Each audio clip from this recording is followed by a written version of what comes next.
Yo people, welcome back to another video. Now, John Cena is the new Intercontinental Champion. However, as much as everyone is happy for him to complete the Grand Slam, it has come with some backlash, but this is the norm under Triple H's garbage booking. Another example of him going all in for that big shock moment, but doing no favors for himself long term because the views on Raw were going down and he needed something to bring up the views at least for one more week. Now, we'll be looking at the things that were good about this decision, the things that were bad about this decision, and let me know in the comments what side you're on. Do you think this was a good move or a bad move in general for John Cena, for Dominik, for everyone involved? I'd appreciate if you could leave a like on the video as well, sub to the channel, and let's get on with it. So with John Cena winning the title, a lot of people came out and they said that Dominik, he's been buried, and as much as I'm low-key annoyed for Dominik Mysterio, I also think this loss does a lot of good for him going forwards. Now, number one, the fact that he went head to head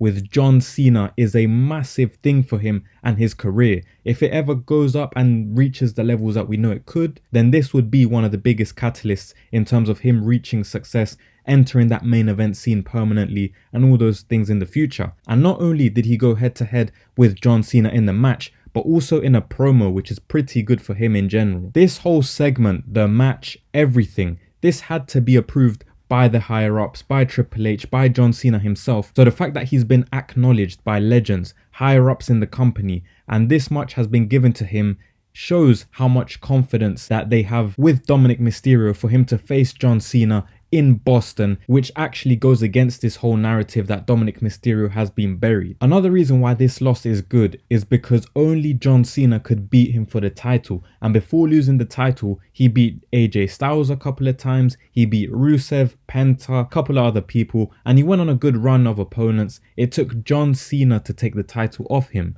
someone who is an actual main event talent, unlike people such as Rusev and Penta, so it makes Dominik look good in the process. Another reason why this loss is actually good for Dominik is because depending on the direction they take his character, he could get pushed up the card into the main event scene, which is what he's very close to being in. But I think we could now start to wrap up this whole Judgment Day split, which got stopped by Liv Morgan's injury. She should be back very soon. However, now he's got options. Is the company gonna keep him as this great heel that we're getting, entertaining? His gimmick is kind of just finding a way to win, doesn't matter if he cheats, but he doesn't acknowledge it as cheating. So they could keep that whole thing running or turn him into a huge babyface. We see that when his music hits, he gets cheered, but then he gets booed when he's on the mic because that's just the gimmick that is going on with his character. He's meant to get booed when he's on the mic. He's a heel anyways, but if he goes babyface, he would get some of the biggest reactions, and he already does. A lot of people don't mention this, but when his music's been hitting recently, he gets some of the loudest cheers of the night. So yeah, either way, whether he goes babyface or stays heel, it's a win-win for him. He's got this on lock. And lastly,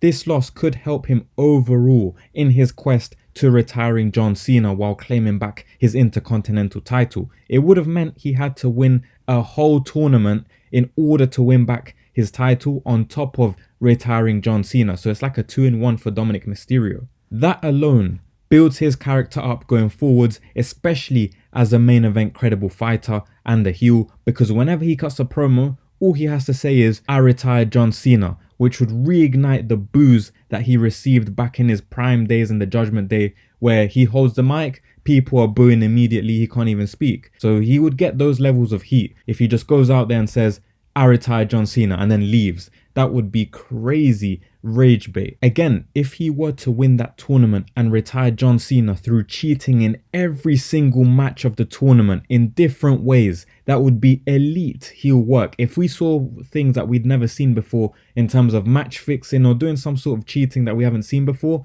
again, this only elevates his character to new levels, which the company needs. The company can have great athletes, great wrestlers, but they don't have the entertainment that this guy brings, especially as a heel. Just ask SmackDown. Where are the heels over there? Drew McIntyre, and that's about it. Now let's move on to the negatives of Dominik losing the title, and the first one is the fact that Dominik was actually gaining more momentum with that title. He had the AAA Championship and the Intercontinental Championship, which was record breaking in and of itself, and just last week we had just been teased with Dominik Mysterio versus Rey Mysterio ideally for the Intercontinental title at Survivor Series in San Diego, which is both of their hometown. And I mean, we could still get that type of match, maybe for the AAA Championship or maybe for no title, but it's just not the same. This guy had momentum to the point that he was literally the only fighting champion. He was literally being made to defend the title regularly despite being a heel, and he's actually defended that title more times than Cody Rhodes has, who claims to be the fighting champion, who claims that he was going to take the workhorse schedule, the John Cena schedule, and he barely defends it.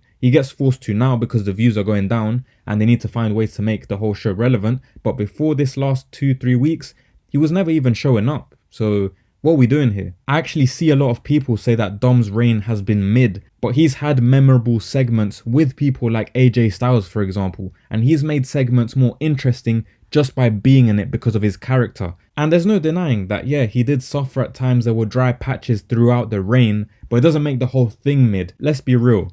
Every champion has had dry moments or boring bookings under Triple H because that's what he does. He doesn't know how to do his job, and all the champions seem to suffer because of it. But yeah, my last negative about this win for John Cena is the fact that if he was going to win the title anyways, if that was one of the things first pitched for this tour when they started, let's say they even started planning late, January 2025, if this was already going to be a thing that they were going to crown him the Grand Slam champion, why not make this John Cena story happen where he chases the Intercontinental Championship after SummerSlam? After he loses to Cody Rhodes, he chases the title immediately.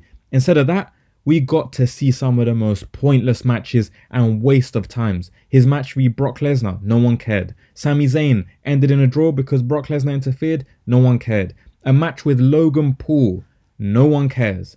We could have seen him win the Intercontinental title much earlier and then built that feud with Dominik Mysterio, which could lead to this whole My Time Is Now tournament thing that they're doing. So that would have been long-term storytelling. I know all these Triple H fans love this long-term buzzword. And while they build up that long-term, you got the short-term. You could have had John Cena versus AJ Styles for the Intercontinental Championship. And in the process, John Cena makes this belt have more hype, more reputation, more relevancy, all in one. They could have done a 2-in-1, but no, Triple H, he doesn't work like that. It's crazy that fans think of better stories than Triple H, Triple H's creative team, and Triple H's AI. It just doesn't make sense. Fire all of them at this rate. But yeah, overall, I think Dominik has done well so far. I personally think he is one of the early candidates to be Mr. Money in the Bank next year. Hopefully he does, and hopefully he keeps pushing upwards. But yeah, as always, let me know your thoughts down below in the comments. I'd appreciate if you could leave a like on the video, sub to the channel, and thank you for your time.